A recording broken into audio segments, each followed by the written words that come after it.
Next question is from Manisha.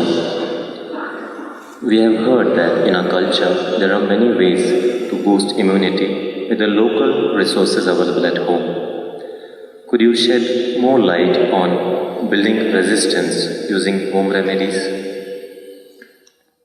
Well, building up immunity is not going to happen overnight, this we must know. Generally, I believe, for a variety of reasons, looking at the lifestyles, looking at the food patterns, I think this must be checked, this must be medically checked. I think southern Indian people are having a better immune system than a whole lot of other people in the world, simply because of the food patterns and the practices and the weather and various other aspects. You must understand, in a tropical climate, there are more life forms than anywhere else, including microorganisms. The number and the variety of them is very, very high. So living in this land itself, the system becomes more resilient because we are exposed to these things all the time. That is one aspect. Another thing is food, another thing is lifestyles. All these aspects are there. Being farming communities largely, most of us, if not in this generation, in the previous generation, we've all come from farming communities. So people lived on the land, that itself gave them enormous strength. In most other parts of the world, over 80% of the population moved away from farming probably 100 years ago. In India, we've just moved away from the land only in the last 25–30 years ago.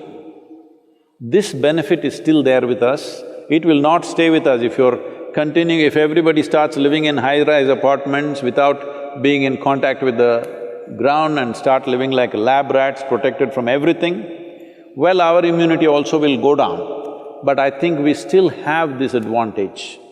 But right now, what can I do to boost my immunity? As I said, it's not an overnight solution, but in a period of time, you can do this.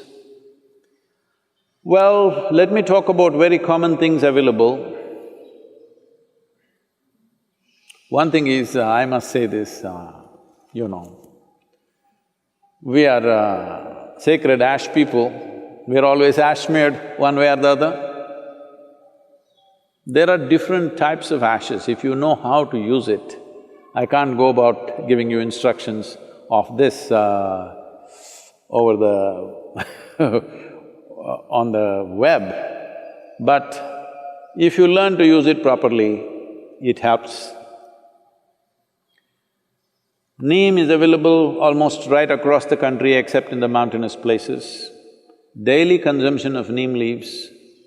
Turmeric is anyway available. Now they are making what is called as nano-turmeric, where the absorption rate is way higher than the normal turmeric, which also greatly enhances your immune system. If you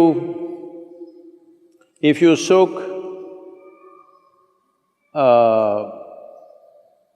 the gooseberry or the amla or the nallikai in honey overnight, along with some broken pepper, black pepper or green pepper.